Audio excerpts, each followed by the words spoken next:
سزا دیں گے. آپ عدالت ہو, آپ ہو کون کسی کو یہ کہنے والے کہ آپ سزا دیں گے کسی کو؟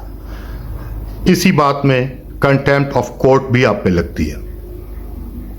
آپ کو اس بات کا چیلنج ہے پاکستان کی طرف سے, پاکستان کی عوام کی طرف سے, عام شہری کی طرف سے. آپ جس دن ریٹائر ہو جائیں, آپ اس ملک میں رہیں اور بے شک اپنی سیکیورٹی کے ساتھ اس ملک میں آپ گھومیں. ابھی آپ کے پاس بندوق ہے, ابھی آپ کے پاس گارڈز ہیں, ہمارے پاس اس زبان اور قلم کے علاوہ اور کچھ نہیں ہے. لیکن یہ نہ سمجھیں کہ ہم اس طرح کی انسلٹس کو برداشت کریں گے. یہ قوم کی کلیکٹیو وزڈم پہ ہنسنا چھوڑ دیں اور ہوش کے ناخن لیں, جو آپ نہیں لیں گے, کبھی بھی نہیں لیں گے. ہمیں اس بات کی آپ سے امید ہے, نہ توقع ہے. یہ کام آپ کے بس سے باہر ہے, کیونکہ اللہ تعالیٰ جس کو تباہ کرتا ہے سب سے پہلے اس کے ہوش و حواس چھین لیتا ہے, اس سے سوچنے سمجھنے کی اور لاجک کی اور عقل کی صلاحیت لے لیتا ہے.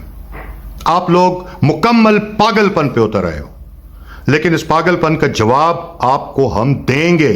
ہم خاموش نہیں رہیں گے, ہم آپ کو ہر بات کا جواب دیں گے, اور ویسے دیں گے جیسے کہ اس کا حق ہے. تو کسی غلط فہمی میں نہ رہنا. یہ 70 کی دہائی نہیں ہے, یہ 80 کی دہائی نہیں ہے. اور یہ لوگ, یہ جس کو آپ کہتے ہو نا کہ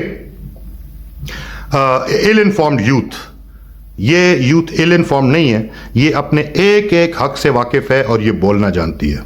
تو آپ کو جواب ملے گا انشاءاللہ.